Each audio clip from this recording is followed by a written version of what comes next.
All right, guys, welcome back to the channel. Here, we're going to drop you in and we're going to chronicle the self-directed Roth IRA account number 2. This is one of the 2 flagship accounts that I have. It is a 6-figure account, so you guys are going to want to stay tuned here. You're going to get a lot of stock picks thrown your way, some ETFs, and some speculative growth as well. Get a lot of value out of these tutorials that I provide over YouTube free of charge, guys, so stick around.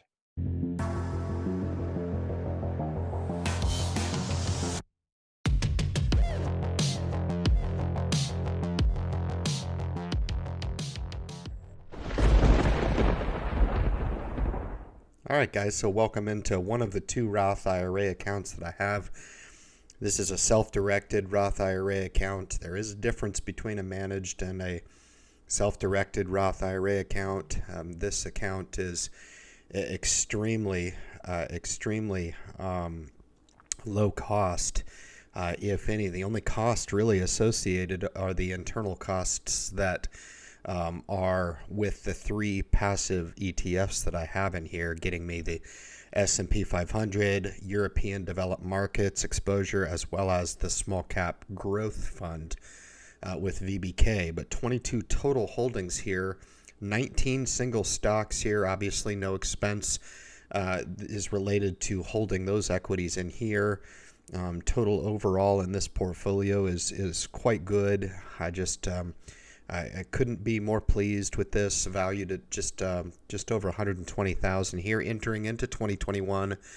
It's a pretty common thing that I will roll out periodic updates on here. This is how it shakes out. There's no fabrication here. This is what it is.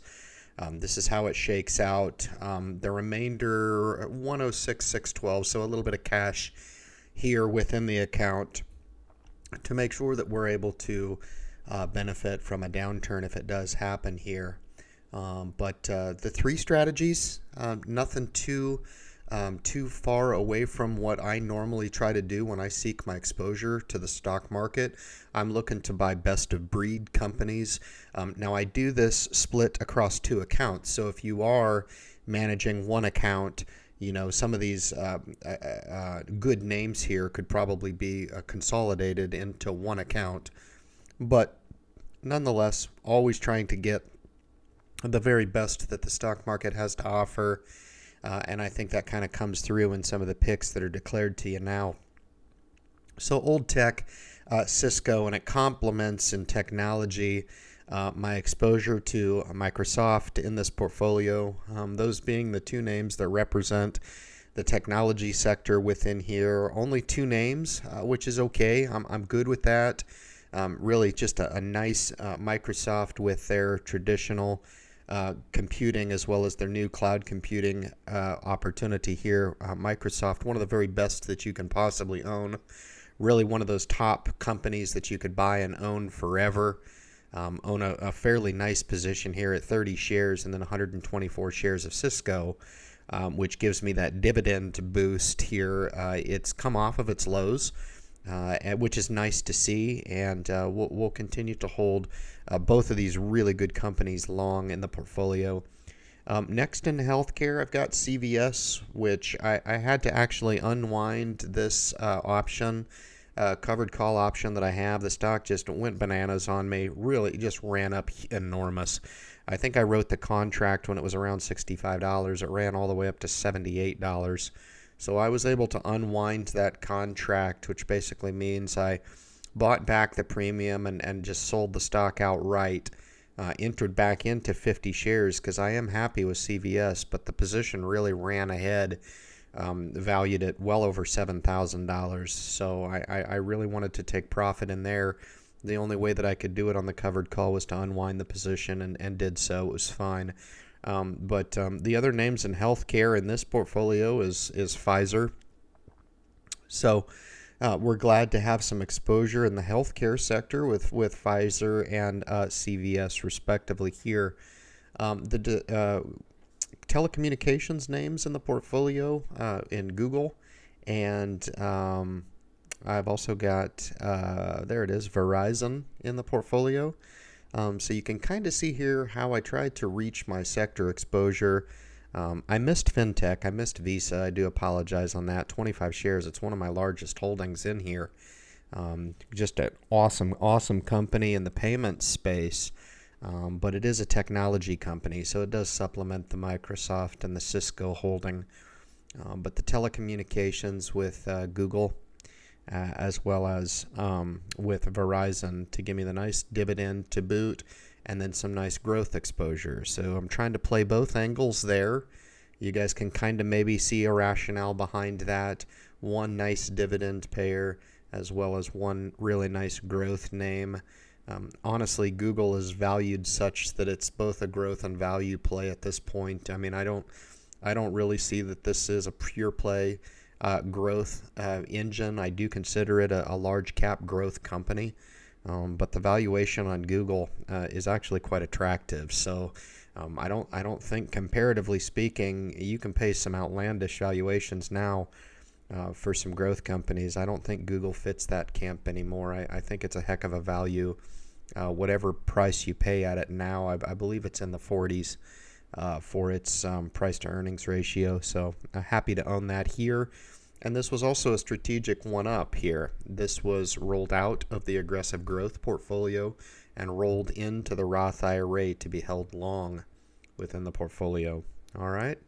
Home Depot in the discretionary space, one of my favorites. I just plussed up, bought 5 more shares.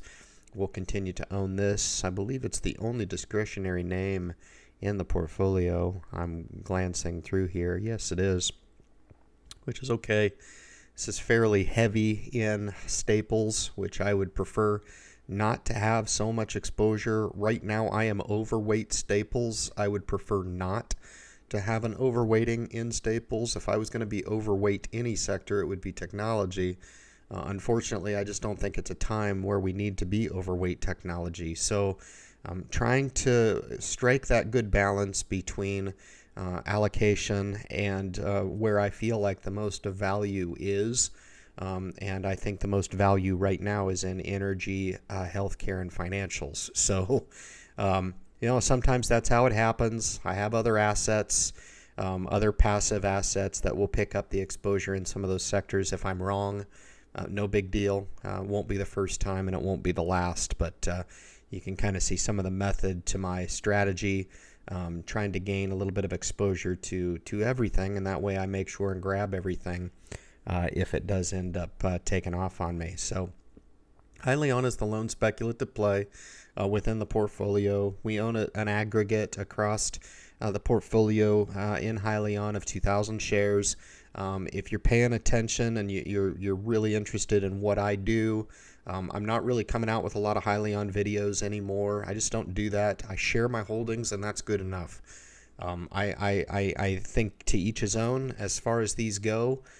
I'll declare it. My position should be indication enough on how bullish I am on the company and the prospects going into latter 2021 and into 2022. All right. In financials, we've got JP Morgan and Wells Fargo. Those are the two names that make up the lion's share in the financial sector in the portfolio. The performance in JP Morgan speaks to the outperformance in financials over the last month. We've been down in this position in videos past where I've declared the position, and this is just how it shakes out during the filming of this video, and that's fine. I don't really care. I don't trade JP Morgan. I own it long, and I'm happy to do so. And then the staples aspect is pretty busy, I will admit. Okay, Kraft Heinz Food start out here, Pepsi, as well as Procter & Gamble, Philip Morris, and finally Walmart. So very staples heavy in this portfolio. Obviously does help embolden the dividend yield in here, kind of add some security in some of these names. That's fine. But like I had said, right now just a little bit heavier weighted to staples, and that's fine. We'll continue to monitor it going forward, and these are all good companies, so I don't mind being overweight. And then the lone industrials play here in 3M, a rather large position in 3M. We were down really significantly in this. We fought our way all the way back in 3M, and glad to see that position is recovering nicely. and then real estate is my loan position here, Realty Income Core, and then finally my loan position in energy in this particular portfolio, which is Chevron here. And it's nice to see energy gain some foothold here. And then I've already covered the passive aspect.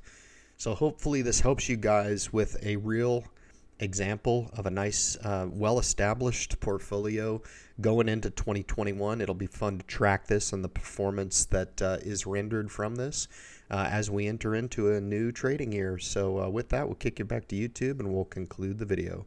All right, guys, so we've come out of the self-directed Roth IRA account number 2 review. This is what we're going into 2021 working with here at about $120,000. So it'll be fun to see, track the performance and see how this holds up into 2021 here. Guys, if it's your first time to the message, you want to make sure and subscribe to the channel here. Leave your comments at the bottom of the video and share the message with anybody out there that you can know may appreciate how transparent I am on the channel, providing introductory information and awareness pieces on the stock market, get them motivated, get them inspired to start on a self-directed investing path for themselves. Guys, thank you so much for tuning into the message, and good luck in your investment future.